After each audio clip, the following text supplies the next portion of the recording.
Psalm 143. This psalm's chief interest is as an instance of the way in which the deeper religious life of the post-exile times was upheld and cherished by the experiences of past times and the faith of older generations, as expressed in prophecy and song. Hardly a phrase of this psalm is not derived from another source. It is probably not an individual, but rather the community which under this affliction confesses its sin and comforts itself with reflections on the past. By tradition, this psalm is known as the last of the 7 penitential psalms of the Psalter, namely Psalms 6, 32, 38, 51, 102, 130, and 143. The reason for this is probably because of verse 2, with its admission of universal guilt. There is no other reference to sin in the whole psalm. It begins with troubles, but towards the end it closes with finding and following God's way forward, God's way ahead. It is the last of a close-knit group of 4 psalms, 140, 141, 142, and 143. It has an affinity with books 1 and 2 of the Psalter, but the phrase, "your good spirit," occurs only here and in Nehemiah 9, verse 20. So it is almost certainly a very late post-exile psalm. Looking at the psalm, there seem to be 2 parts to it. Verses 1 to 6, which might be called something like chastened thoughts, and verses 7 to 12, stirrings of the will. Let's look at the first. Verses 1 to 6, chastened thoughts. In verse 1, 2 words, faithfulness and righteousness, recall the covenant promise. The second recalls the faith on which the covenant rests, i.e. that God is the judge of all the earth and must do right. We see this reflected in the New Testament in 1 John chapter 1 verse 9, and in the book of Psalms in Psalm 65 verse 5. We find the same 2 words used to underpin forgiveness of sins. And the appeal is to the integrity of God, the judge. Verse 2. The divine judge has been appealed to, but now the appellant suddenly seems to deprecate it. These verses sum up the apparent paradox of the book of Job. God is a righteous judge, but he justifies the wicked. And we see in Proverbs 17, verse 15, the outrage of the writer at this. On the one hand, Job pours out protestations of his innocence, but he also dreads lest God should take him at his word and put him on trial. Man, in his desire to have his character vindicated before man, appeals to the just judge, God, but falls back with a sense that before that judge, no one who is guilty can stand. We see similar thoughts in Job 4, verse 17, Job 9, verse 2 and 32, Job 16, verse 3, Job 15, verse 14, and Job 22, verse 4, and in other places.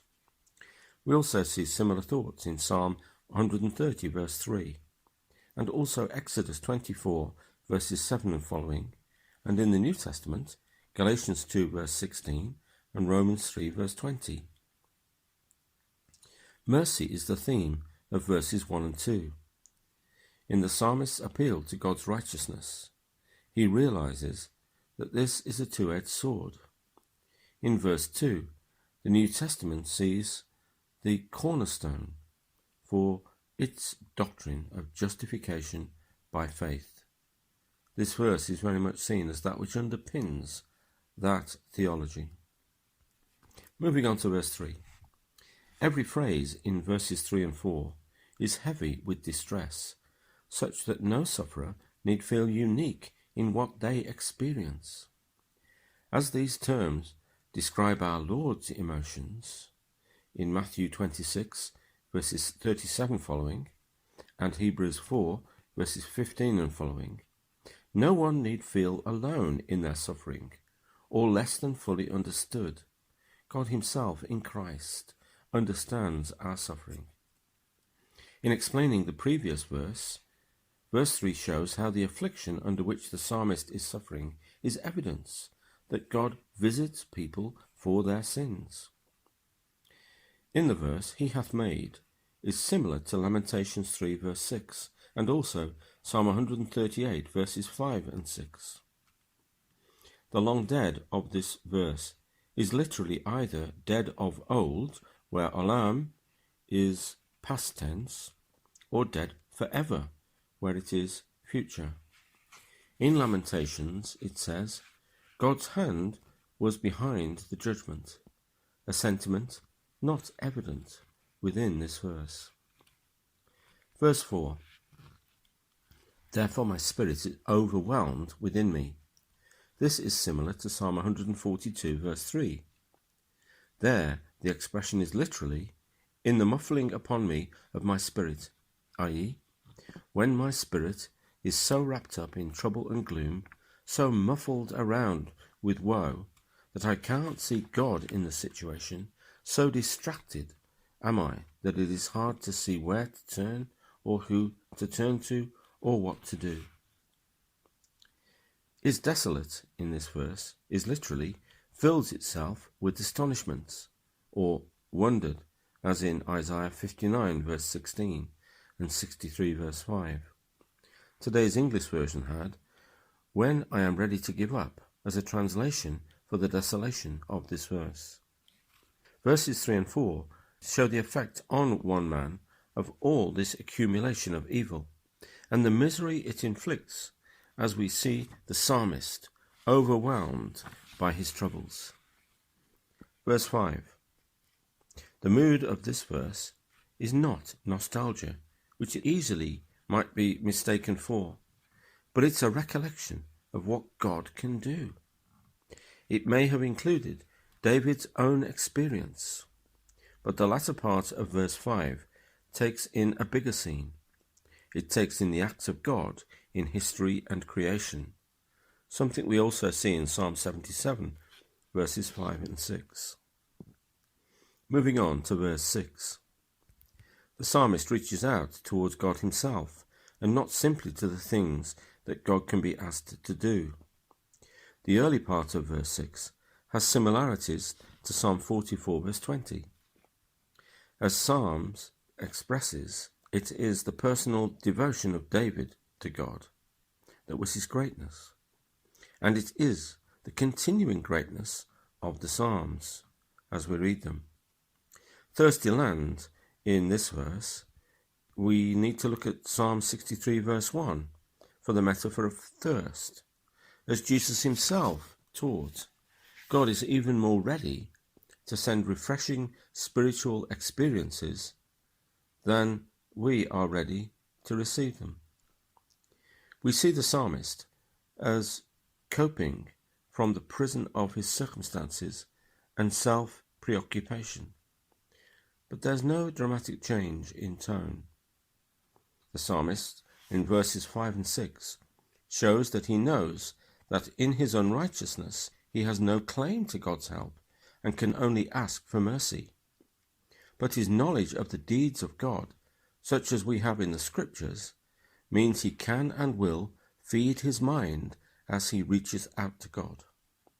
In our times of distress, we too can remember God's goodness in the past and reach out to him for help through the Scriptures. That's an important reason for us to read the Bible. It feeds our faith and our minds also. In Isaiah chapter 41 verse 10 we read of God, I will strengthen you, I will help you, I will uphold you with the right hand of my victory. And we remember Jesus is at God's right hand. He is God's victory over every distress and trouble. Let's move on to verses 7 to 12, the stirrings of the will. In verse 7, the pressure is still on. Psalm 28 verse 1 is quoted in the last line of verse 7. And also it has echoes to 102 verse 2. And the first part of verse 7 is taken from Psalm 69 verse 17. This dependence on other psalms doesn't distract from the reality of the feelings expressed.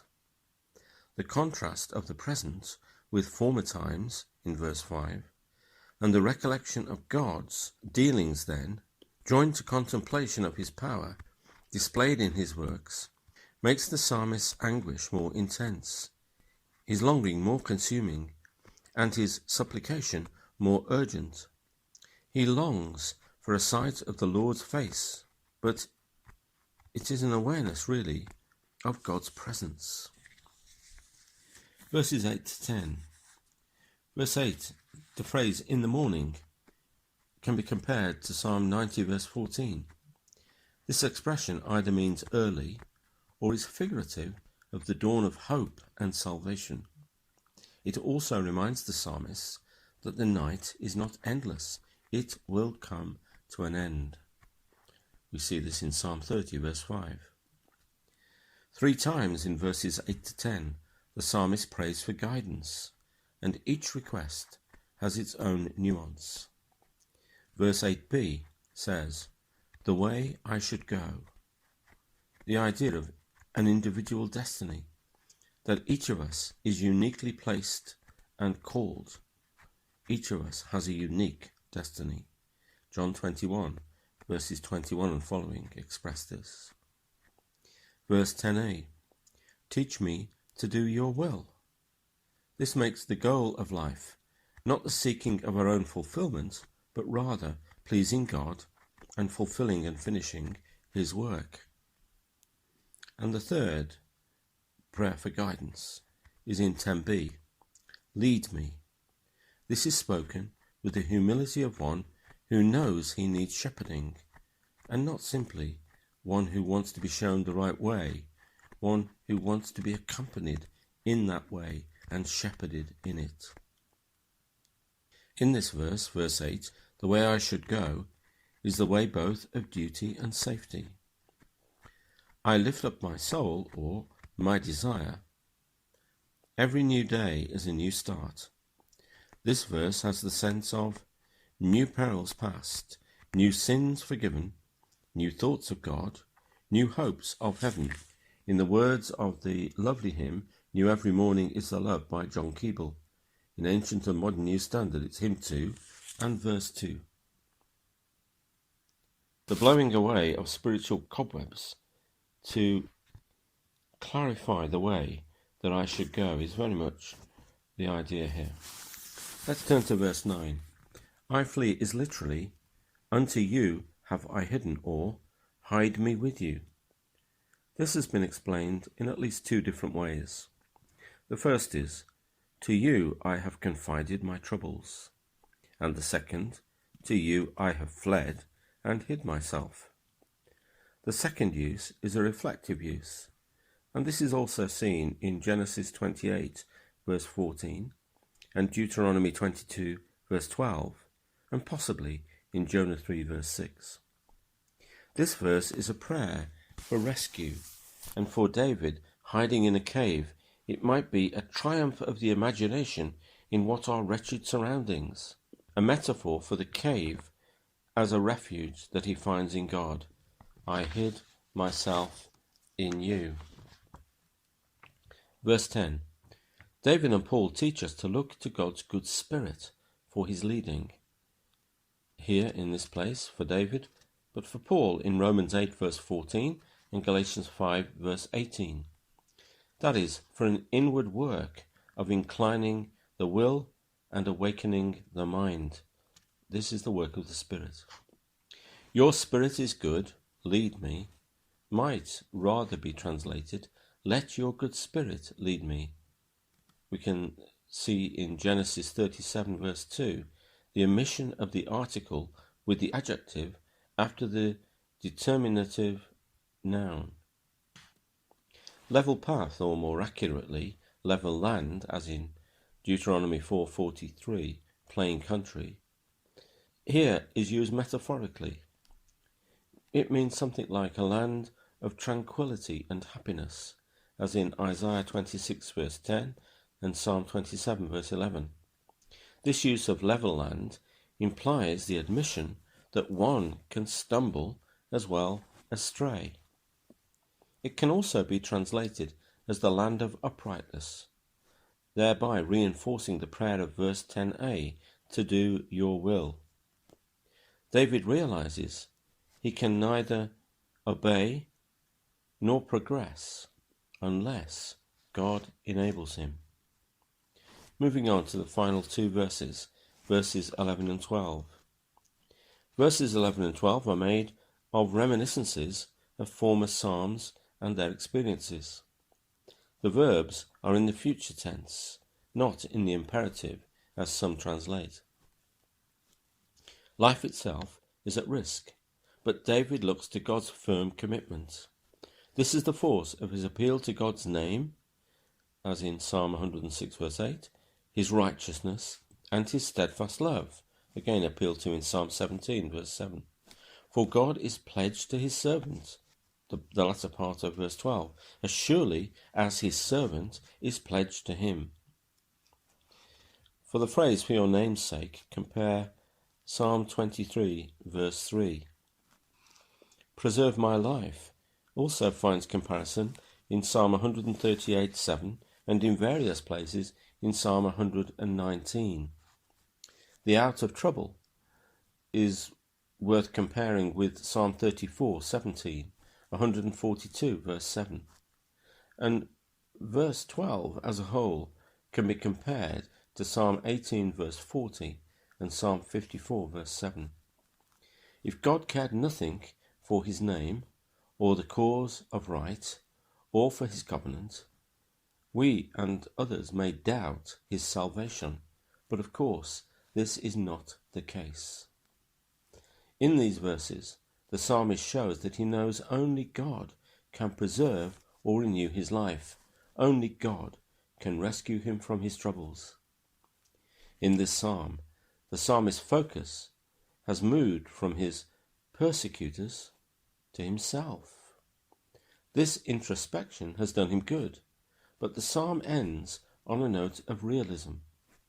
His situation will not finally be put right until the enemy is dealt with. Covenant love, a love which is tough and not soft, will do this also. It will sort out the troubles which face him.